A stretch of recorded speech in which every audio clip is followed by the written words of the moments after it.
저는 3년 전 갑상선암 진단을 받았습니다. 아직 젊은 나이인데 암 진단을 받았을 땐 하늘이 무너지는 듯 너무 충격이었어요. 나름 건강관리 잘하고 살았다고 생각했는데 저에게 암이라니요. 그때는 그게 너무 힘들고 왜 나에게 이런 일이 생겼을까 우울하기도 했습니다. 그런데요, 인생은 참 신기하게도 그렇게 절망적이었던 암 선고가 오히려 저를 도와주는 일이 되어버렸습니다. 어떤 일이 있었는지 지금부터 그 사연에 대해 말해볼까 합니다. 저희 집은 대형 유아용품점과 장난감 판매 매장을 3군데 운영하고 있어요. 엄마 아빠께서 해오시던 사업이고 커서는 저도 함께 했죠.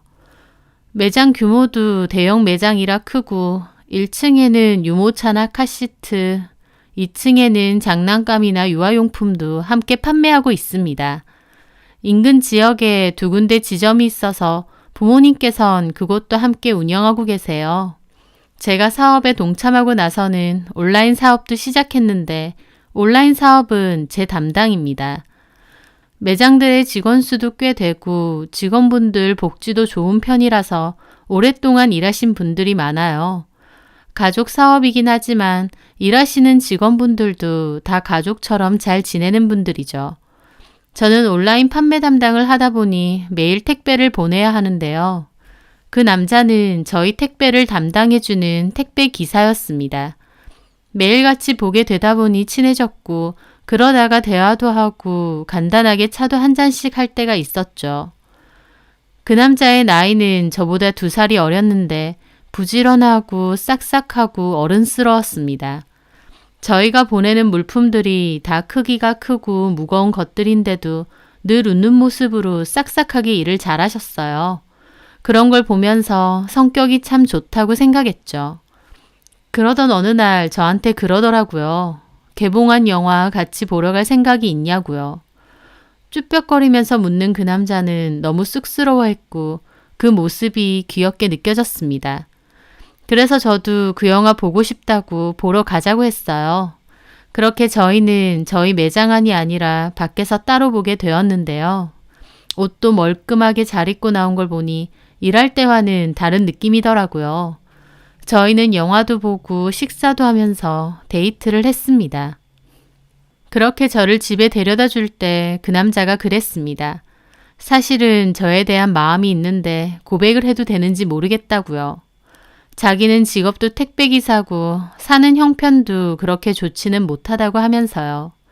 자기가 보기에 저는 집에서 이렇게 큰 매장 여러 개 운영하는 거니까 자기 기준에서는 부자인 것 같다면서 언감생심 고백을 해도 되는 건지 모르겠다고 하더라고요. 저는 그 말에 웃었죠. 이미 고백한 거 아니냐고요. 그 남자는 그냥 말이라도 하고 싶었다고 설사 거절한다고 해도 일할 때는 티 안 내겠다고 했습니다. 하지만 그런 모습조차도 제 눈엔 귀엽고 좋아 보이더라고요. 그래서 그날은 대답을 주지 않았고 며칠 뒤 저희 매장에 택배를 가지러 왔을 때 커피와 함께 쪽지 하나를 주었어요. 저도 그쪽이 좋다고요. 그 후 저희는 본격적으로 만나게 되었습니다. 택배 발송 때문에 하루 한 번은 저희 매장 사무실로 오게 됐는데 잠깐 만나는 그 시간이 그렇게 설레고 좋을 수가 없더라고요. 그렇게 저희는 2년 가까이 만났고 결혼 이야기도 오가게 됐어요. 그 남자는 자기가 버는 돈은 본가의 생활비로 많이 보냈다면서 모아놓은 돈이 별로 없다고 했습니다. 저는 괜찮다고 했어요. 제가 따로 모아둔 돈도 꽤 됐고 또 결혼하면 아빠가 집을 해주신다고도 했으니까요. 돈은 문제가 아니었는데 저희 집에서는 반대가 좀 있었습니다. 제 조건 정도면 더 좋은 조건의 남자 만날 수 있지 않냐면서요. 하지만 저는 돈이나 조건보다는 사람이 중요한 것 같다며 이 남자를 많이 사랑하고 결혼을 한다면 이 남자와 함께 하고 싶다고 강하게 말했어요. 결국 저희 부모님도 결혼을 허락하셨고요. 돈은 많이 없지만 사람 됨됨이가 착하고 저를 위해주고 아껴주는 모습을 2년여간 봐왔기 때문에 그거 하나만 보고 선택한 결혼이었죠. 그런데 신혼 초에 남편이 그러더군요. 자기도 저희 매장 일을 배워서 저와 같이 일하고 싶다면서요.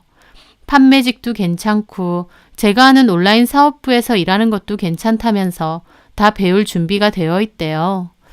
부모님이 저에게 매장 3군데 중 하나를 떼서 맡겨주실 생각도 있었기 때문에 저는 남편과 함께 운영하는 것도 나쁘지 않을 것 같았습니다. 그래서 그러자고 했어요. 남편은 곧장 택배 일을 그만뒀고 저와 함께 부모님께서 떼어주신 매장 하나를 전담해서 운영하게 되었죠. 저는 온라인 전담이었기 때문에 본점에도 가고 저희 지점에도 가면서 자주 왔다 갔다 했고 남편은 저희 지점에만 상주하면서 매장과 직원 관리를 했습니다. 그렇게 함께 일하면서 큰 문제 없이 잘 지내고 있을 때였어요. 어느 날부터 목 쪽에 통증이 있고 자꾸 쉰목소리가 나오더라고요. 그래서 병원을 갔다가 큰 병원을 가보라는 진단을 받게 되었습니다. 그렇게 가보니 갑상선에서 혹 5개 정도가 발견되었는데 2개가 의심스럽다고 해서 세친 검사를 받게 되었어요. 그리고 결국 갑상선암 진단을 받게 되었죠. 갑상선을 제거하는 전절제술을 받아야 한다고 하더라고요. 암 선고를 받으니 정말 충격이었습니다. 나름 건강관리도 열심히 한다고 생각했고 또 감기 한번 잘 안 걸릴 정도로 건강하기도 했어요. 게다가 아직 나이도 젊었고요. 그런데 갑자기 암이라니 머나먼 얘기인 줄 알았는데 너무 무서웠습니다. 수술 잘 받고 회복하면 된다고 설명해 주셨지만 그래도 암이라는 단어가 주는 압박이 정말 크더라고요. 저는 이 이야기를 남편에게도 했고 남편은 저보다 더 가슴 아파하며 위로해 주었습니다. 수술 받고 관리 잘하면 아무것도 아니라면서요. 제가 설사 더 몸이 안 좋아지더라도 자기가 옆에서 보살피고 간호해 줄 거라며 걱정 말라고 하더라고요. 그런 위로를 받으면서 결혼하길 참 잘했다 싶기도 했습니다. 내가 가장 아프고 힘들 때 나를 지켜주고 위로해 줄 수 있는 사람이 있다는 거 정말 힘이 되는 일이잖아요. 저는 그 후 수술을 받게 되었습니다. 입원해 있으면서 곰곰이 생각해 봤는데 대학교 졸업할 때 일을 시작해서 한 번도 쉰 적이 없이 일을 했더라고요. 보통 부모님 밑에서 일을 한다고 하면 여행도 마음대로 가고 편하게 일한다고도 생각하시겠지만 저는 그렇지 않았거든요. 제 나름대로 포부와 욕심이 있었습니다. 제가 하는 온라인 사업부를 성공시키고 싶다는 마음이요. 그래서 오히려 쉬는 날도 반납하고 열심히 일을 했었습니다. 그런데 막상 이렇게 아프고 보니 성공이나 돈보다 내 몸이 가장 중요하구나, 내 몸부터 잘 돌보자 라는 결심이 섰습니다. 그래서 온라인 사업부는 제 바로 밑에서 일하던 직원에게 일임을 했어요. 초창기부터 같이 하던 친구다 보니 일도 정말 잘하고 믿을만 하거든요. 그리고 남편과 함께 관리를 하던 지점은 남편 혼자서 맡게 되었습니다. 남편에게 사장 직함도 넘겼고요. 푹 쉬고 재충전하고 싶다는 제 뜻을 전하자 남편도 그렇게 하는 게 좋을 것 같다고 하더라고요. 저는 모든 일을 다 일임한 후 푹 쉬게 되었습니다. 그동안 하고 싶었지만 미뤄왔던 취미 생활도 하고 운동도 하면서 모처럼의 여유 시간을 가지게 되었죠. 그러던 어느 날이었습니다. 아빠가 저희 지점 매출에 좀 문제가 있는 것 같다고 확인을 해보라고 하셨어요. 제가 따로 확인을 해보니 매달 꾸준하게 또 많은 금액의 돈이 비는 것을 알게 되었습니다. 설마 하며 뒤져내다 보니 남편이 전부터 꽤 많은 돈을 횡령했다는 사실을 알게 되었죠. 너무 충격이었습니다. 제가 아는 남편은 절대 그런 짓을 할 사람처럼 보이진 않았거든요. 저는 남편에게 증거를 모아 따져 묻게 되었어요. 남편 역시 증거가 있다 보니 발뺌은 못하고 이실직고 하더라고요. 결국 저는 다시는 이런 일 없기로 약속을 받고 그냥 넘어가기로 했습니다. 저는 제 남편을 성실하고 착하기만 하다고 믿어왔는데 그때 꽤나 뒤통수가 얼얼했습니다. 그런데 진짜 제 뒤통수를 칠 일은 따로 있더군요. 남편이 거실에서 TV를 보다가 잠이 들었어요. 저는 남편 보고 안에서 자라고 보냈는데 소파에 남편 핸드폰이 덩그러니 있더라고요. 대신 충전시켜주려고 폰을 집어들었는데 시동생이랑 대화를 하고 있었습니다. 그런데 그 대화 내용이 정말 충격적이더군요. 그래서 그냥 넘어가기로 했어? 걸려가지고. 그래도 형수가 그냥 넘어가기로 했으니 다행이네. 안 봐주면 쥐가 뭐 어쩔 건데. 이혼하자고 할 거야? 암 걸려서 몸도 병신인 거 내가 살아주는 건데. 크크크. 너무 심하다. 심하긴. 나한테 말만 사장짜리 주고 부려먹기만 하고 돈은 지랑 지 가족이 다 챙기잖아. 그 대화를 보는데 손이 부들부들 떨리더라고요. 앞에서는 제가 아픈 게 자기가 더 힘들다고 하면서 저를 평생 지켜주고 간호해주고 어쩌고 하더니 뒤에서는 몸도 병신인데 자기가 살아준다느니 이렇게 저질스러운 말을 하는 사람인가 싶어서 정말 경악스러웠습니다. 게다가 본인이 저희 매장 일 배우고 싶다고 해서 대표 자리까지 줬는데 부려먹고 돈은 저희 가족이 다 챙긴다뇨. 이게 정말 내 남편이 쓴 대화가 맞는지 믿기지가 않을 정도였어요. 그것뿐만이 아니었습니다. 그래도 형, 이번에 차도 바꿔줬잖아, 형수가. 야, 바꿔준 게 아니라 내 능력으로 바꾼 거야. 여튼 차 진짜 편하던데? 조만간 또 형 차 타고 놀러 가자. 크크. 지수랑 영아랑 데리고. 지수는 시동생이 결혼 전제로 만나고 있는 여자친구입니다. 인사하러 온 적도 있어서 보기도 했어요. 그런데 영아라니. 왠지 이름이 낯이 익어서 생각해보니 넉 달 전에 새로 구했던 매장 직원이었습니다. 20대 후반이고 그전에는 옷가게에서 일을 했다고 했어요. 판매 경험도 많고 잘할 수 있다고 해서 뽑았다고 남편이 얘기했었습니다. 저도 매장 갈 때 인사 정도는 하니까 기억하는데 그 여자가 대화에 갑자기 등장한 겁니다. 좋지. 어디 갈까? 바다 보러 갈까? 지수도 회 먹고 싶다는데. 그래. 영화도 회 좋아하니까 같이 가서 놀다 오면 되겠네. 형수한텐 뭐라고 하려고? 뭘 뭐라고 해. 엄마가 오라고 했다고 갔다 온다면 되지. 크크. 그래. 혹시 안 믿으면 나한테 물어보라 그래. 내가 알리바이 해줄 테니까. 그나저나 형 또 영아한테 가방 사줬어? 갖고 싶다 해서. 왜? 지수가 그거 보고 자기도 갖고 싶다고 하잖아. 왜 이렇게 많이 사주는 거야? 그렇게 오래 만난 것도 아니면서. 살살 꼬드기면서 사달라고 하잖아. 내가 별 수 있냐? 크크. 어린애 만나면서 그 정도 투자는 해야지. 그래도 내가 걔 때문에 요새 살맛이 난다.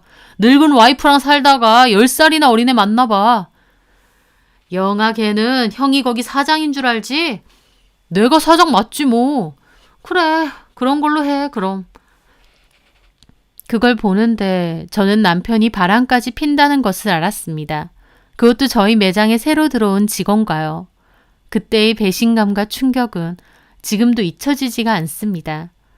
제 앞에서는 그렇게 착하고 다정하고 아픈 저를 위로해주고 챙겨주는 세상에 둘도 없는 착한 남편인 척은 다 해놓고 뒤에서는 제 욕을 서슴지 않게 하고 바람피고 어떻게 이렇게까지 두 가지 얼굴이 있을 수 있나 싶었습니다. 그날 저는 정말 피눈물을 흘렸어요. 사랑하고 믿었던 만큼 그 배신감은 말도 못하게 저를 괴롭게 만들었거든요. 저는 당장이라도 남편을 깨워 따져 묻고 싶은 것을 참고 일단 두 사람의 대화는 따로 저장을 해두었습니다. 밝히는 건 언제든지 할 수 있을 테니까요. 저는 그 후 저희 매장을 찾아갔어요. 그리고 영아라는 이름의 직원을 따로 불러내서 휴게실로 오라고 했어요. 그 여자가 들어오고 저는 주머니 속에 녹음기도 켜놓고 물었습니다. 오랜만이네요. 내가 매장에는 잘 안 오다 보니. 안녕하세요, 사모님. 건강은 어떠세요? 제 건강을 묻는 그 여자가 참 가증스러워 보였습니다. 좋아요, 이제. 다행이네요. 근데 저는 왜 따로 보자고 하신 건지 거두절미하고 물어보았습니다. 언제부터예요? 뭐가요? 시침이 떼지 말고요. 내 남편이랑 만나잖아요. 제가 아무렇지 않게 말하자 그 여자도 당황한 듯 안색이 변하더라고요. 네? 언제부터 만났냐고요. 다 알고 왔으니까 솔직하게 말해요. 그러자 그 여자도 잠깐 망설이다가 말하더라고요. 그때부턴 본색이 드러나는 듯 완전 뻔뻔하게 대답하더군요. 다 아신다면서 저한테 왜 물어보세요? 그쪽 입으로도 확실하게 듣고 싶어서요. 사장님이 다 말하신 건가요? 그래요. 제가 그렇다고 하자 그 여자는 오히려 얼굴이 밝아졌습니다. 약간 웃는 것 같기도 하고요. 진짜 얘기하셨구나. 말만 그러신 줄 알았는데. 뭘요?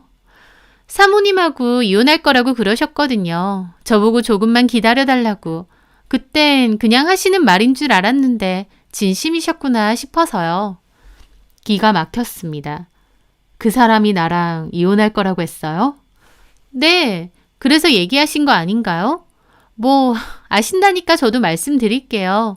저 사장님이랑 만나는 거 맞고 서로 좋아해요. 언제부터요? 그것까지 아실 필요는 없잖아요. 내가 왜 알 필요가 없어요. 내 남편이랑 바람 피는 건데. 바람, 뭐 그렇게 보실 수도 있지만 그런 간단한 관계는 아니에요. 사장님이나 저나 서로 진심으로 사랑하니까요. 그 말에 얼마나 기가 차던지 웃음이 나올 뻔했습니다. 하지만 그 여자는 표정 하나 안 바뀌고 굉장히 뻔뻔하게 나오더라고요. 사랑이요? 10살 많은 유부남 사장하고 사랑? 네, 사장님이나 저나 서로 사랑하는 거 맞아요. 나이 차이가 중요한 건 아니잖아요. 나이 차이는 안 중요해도 유부남인지 아닌지는 중요한 거 아닌가요? 유부남이라서 사랑한 게 아니라 사랑하다 보니 유부남인 거예요. 어쩔 수 없다고 생각해요. 지금 말도 안 되는 개소리인 거 알죠? 저는 혈압이 올라서 목 스트레칭까지 한번 했습니다. 저한테 어쩌려고 말하시는 거예요? 저한테 물어보셨고 저는 솔직하게 말씀드린 거예요. 사장님과 저 사랑한다고. 그렇게 어린 나이도 아닌데 유부남하고 불륜 저지르면 어떻게 되는지 몰라요? 어떤 거요? 뭐 상간소송 얘기하시는 거예요? 그거 생각 안 해본 거 아닌데요. 마냥 걸려서 상간소송하면 오빠가 다 물어준다 했어요. 그렇게 해서라도 이혼하고 그냥 저랑 산다고요. 상간소송 비용은 다 남편이 물어준다고 했다고요? 네, 저희 솔직히 서로 진심이거든요. 남들이 뭐라고 하든 손가락질 하든 말든 저희는 서로 사랑하고 함께 하고 싶어요. 차라리 이렇게 말하시니까 저도 말할게요. 아신 이상 그냥 이혼해 주세요. 어차피 사장님도 사모님한테 사랑하는 마음 그런 거 없대요. 몸도 아프시고 의리도 있으니까 그냥 옆자리 지키는 것 뿐이래요. 진짜 사랑하는 건 저고요. 마음도 떠난 남자, 몸 아프다는 이유로 꾸역꾸역 데리고 사는 거 사모님 스스로 생각해도 좀 비참하지 않나요? 그 여자는 터진 입이라고 잘도 떠들어대더라고요. 나이 많은 유부남이랑 눈 맞아서 바람난 주제에 뭐가 그렇게 잘나서 그딴 개소리를 정성껏 씨부리느냐고 당장이라도 머리채 다 뽑아놓고 싶은 심정이었습니다. 하지만 너무 화가 나니까 오히려 머리가 맑아지고 차분해지더라고요. 저는 오히려 미소를 띠며 차분하게 말했습니다. 그렇게 사장님이 좋아요? 네. 그래요, 그럼. 데리고 살아요. 이혼해 줄 테니까. 제가 순순히 이혼해 준다고 하자 그 여자도 좀 놀라더라고요. 네? 데리고 가서 살라고요. 대신 그렇게까지 찐사랑이면 방생하지 말고 천년 만년 평생 끼고 살아요. 알겠죠? 저는 그렇게 일어나서 그곳을 빠져나왔습니다. 속에서는 천불이 끓어올랐지만 그래서 더욱 결단은 쉬웠습니다. 남편이나 그 여자 똑같은 것들이었고 저는 그 수준 낮은 것들 사이에서 분노하고 화낼 가치도 못 느꼈거든요. 저는 남편과 끝을 내기로 마음을 먹었어요. 남편을 그토록 사랑하는 그 여자에게 보내주기로 마음먹었죠. 단 지금의 남편이 아니라 처음 모습 그대로요. 그 여자에게 이 이야기를 들었는지 그날 오후 남편은 불이 나게 집으로 왔습니다. 저는 준비해두었던 이혼 서류를 내밀었어요. 이혼하자고요. 남편은 처음엔 빌더라고요. 잘못했다고. 자기가 어떻게 됐다면서요. 저는 뭘 어떻게 해도 내 마음은 변치 않을 거니까 괜히 힘 빼지 말고 이혼하자고 했습니다. 그리고 애초에 이 집에 들어올 때 해온 거 아무것도 없이 몸만 달랑 왔으니까 그대로 나가라고 했죠. 사장 자리도 내놓고 차도 내놓고 나가라고요. 저한테 빌어도 꿈쩍도 안 할 거란 남편은 그 후부터는 도리어 큰 소리더군요. 이렇게 자기를 마음대로 자르는 건 부당해고 아니냐면서요. 그래서 저도 그랬죠. 횡령한 부분에 대해서 법적으로 처리하겠다고요. 그리고 바람핀 증거도 다 있으니 위자료 소송도 진행하겠다고요. 남편은 횡령 부분에 대해서는 그냥 넘어가기로 하지 않았냐며 제가 넘어가기로 했으니 이렇게 다시 말할 순 없다고 거품 물고 따지더군요. 저는 덤덤하게 말했습니다. 넘어가기로 했을 때는 내가 당신이랑 보통의 부부였을 때 일이지. 나를 배신하고 뒤통수 치기 전이잖아. 네가 직접 네 동생한테 그랬지? 암 걸려서 몸도 병신 같은 거 불쌍해서 데리고 살아준다고? 네 사랑스러운 내연녀한테도 그랬지? 나랑은 정도 없고 뭣도 없는데 사는 거라고. 네가 사랑하는 건 그 여자라고. 그런 얘기까지 들은 내가 뭐가 이쁘다고 당신을 봐줘야 되는데? 착각 좀 하지 마. 법대로 내가 할 수 있는 건 다 해줄게. 기대하면서 기다려. 남편은 자기도 호락호락하게 당하진 않을 거라 큰 소리 쳤지만 지가 뭘 어쩔 건가요? 애초에 임시로 앉혀놓은 임시 사장일 뿐이었고 아무런 지분도 없었습니다. 어쩌면 그걸 잘 알고 있는 남편은 그래서 따로 뒷돈을 챙겼는지 모르지만요. 저는 남편에게 이혼 통보를 한 다음 날 다시 매장을 찾아갔습니다. 그리고 그 여자를 불러다가 말했죠. 김영아 씨, 축하해요. 나 남편하고 이혼할 거거든요. 그토록 원하던 남자 데리고 살 수 있겠네요. 제 말에 그 여자는 무슨 꿍꿍이냐는 표정으로 저를 보더라고요. 그리고 그쪽은 해고예요. 해고 사유는 근무 태만과 부적절한 행실. 제 말에 그 여자가 발끈했습니다. 네? 아니 이혼이면 이혼이지. 그쪽이 뭔데 저를 잘라요? 사장님도 가만히 있는데? 누가 사장님인데? 제 말에 그 여자 벙찌더군요. 네? 내가 사장이야 여기. 몰랐나 보네. 우리 아빠가 이거 놔준 거야. 내가 몸이 안 좋아서 그 남자한테 잠깐 일임한 것뿐이지 그 남자 거 여기에 지분 아무것도 없어. 제 말에 그 여자는 꽤나 충격을 받은 듯 했습니다. 정말 남편이 사장인 줄 알았던 모양이었어요. 그게 무슨 말이세요? 됐고 너나 그 남자나 다 나가. 아 그리고 나갈 땐 나가더라도 그건 알려줘야지. 상간소송 들어갈 거야. 너랑 내 남편 둘 다. 네 입으로 직접 얘기한 증거도 다 있으니까 잡아떼기는 힘들 거다. 그러면 김영아 씨 짐 잘 챙겨서 나가줘요. 하나도 빼먹지 말고. 잠깐만요. 이게 다 사모님 거라고요? 머리가 나쁘니? 말해줘도 왜 이해를 못해?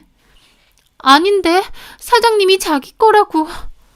10살 어린 순진하고 멍청한 애 꼬시는데 뭔 소리를 안 했겠니? 그 남자 지분 하나도 없어. 그 남자 원래 택배기사로 일했고 내가 사장 직함만 넘겨준 거야. 그 사람 나한테 월급 받는 말 그대로 이름만 사장이라고. 저는 코웃음 치며 말했죠. 여기 직원들이 사장님 사장님 하니까 내 남편이 진짜 사장이라도 되는 줄 알았어? 이렇게 큰 매장 운영하고 외제차 타고 다니고 명품 가방 턱턱 사주니까 돈 좀 있는 남잔 줄 알았나 봐. 상간소송 당해도 이혼해서 너한테 오면 남는 장사라고 생각했나 보지? 아니, 그 남자 개뿔도 없어. 그 외제차도 내가 사줬고 내 명이야. 물론 돌려받을 거고. 네 명품 가방하고 용돈 준 거? 횡령한 거야. 그 횡령한 것도 법대로 따져 물을 거고. 한마디로 완전 개털인 10살 많은 아저씨 잘 물은 거지. 그 남자한테 이제 너밖에 없을 건데 잘 좀 대해줘. 그때 나랑 약속했던 것처럼 방생하지 말고 오래오래 끼고 잘 살아. 벽에 똥칠할 때까지. 너보다 10살 많으니까 간병도 잘해줘야겠다. 알았지? 그 내연녀 제 말에 얼굴이 창백해지다 못해 흑빛이더라고요. 뭐 사랑하느니 어쩌느니 개소리했지만 결국 돈 많아 보이는 겉모습에 혹했던 모양이었습니다. 그 후 남편은 횡령건으로 수사를 받은 후 벌금을 내야 했고 더불어 위자료 소송까지 걸렸죠. 그 여자 위자료도 자기가 내주겠다 큰 소리 뻥뻥 쳤었지만 실상은 자기도 돈 없다고 그 여자와 싸운 모양이었어요. 왜냐면 남편이 저한테 전화와서 몇 번이나 잘못했다고 빌었거든요. 그 여자는 자기 돈만 보던 꽃뱀 같은 년이다. 자기가 진짜 사랑을 못 알아보고 뭐에 씌인 것 같다. 그년 때문에 자기가 이혼까지 하게 된 것 같아 너무 열받는다. 그 여자 욕만 한 트럭을 하더군요. 그러면서 그 여자랑은 깨끗이 끝냈다. 그러니 한 번만 용서해줘라 라고도 했고요. 참 찌질하기도 하고 오히려 내가 뭘 보고 이 남자랑 결혼까지 했나 싶을 정도였습니다. 남편도 너무 찌질했지만 그 여자도 진심으로 사장님 사랑한다고 이혼해 달라더니 정작 남편이 개털로 오니까 바로 팽하는 게 참 우습더군요. 어찌 보면 참 잘 어울리는 한 쌍인데 왜 그렇게 쉽게 끝내나 아쉬울 정도였습니다. 저는 그 남자에게 말했죠. 그 여자랑 깨끗이 끝낸 게 아니라 네가 쥐뿔도 없어서 차인 거겠지. 말은 똑바로 해야지. 볼 때까지 다 본 나한테 말고 그 여자한테 다시 부탁해봐. 차라리 그 여자한테 받아달라고 하는 게 더 쉬울 것 같다. 앞으로 나한테는 전화하지 말고. 저는 그렇게 전화를 끊었습니다. 오랜 시간에 걸쳐 이혼 소송도 다 마무리가 되었는데도 남편은 한번 정신 못 차리고 저희 매장에 술 먹고 찾아온 적도 있었어요. 경찰에 업무 방해로 신고했고 그 후로는 다시는 안 찾아오더라고요. 사랑한다는 이유로 제가 그 남자에게 베풀었던 것들을 자기 것이라고 착각했던 그 남자. 제가 없으면 아무것도 아니라는 걸 참 늦게도 깨달은 것 같아요. 어리석은 거죠. 원래 하던 대로 착한 척 코스프레 계속했으면 저도 몰랐을 테니까요. 물론 저로서는 그렇게라도 알게 된 게 천만다행이지만요. 갑상선암 걸리고 수술받고 참 마음도 몸도 힘든 일이었는데 그 일로나마 진짜 저를 아껴주는 사람인지 아닌지 구별할 수 있게 되어서 불행 중 다행이라고 생각합니다. 참 아프고 힘든 일 뒤에도 깨닫게 되거나 얻는 것이 있다는 게 이런 건가 봅니다. 저는 제 몸 관리 잘하고 일 열심히 하면서 잘 살아가 보려 합니다. 제 사연 들어주셔서 감사합니다.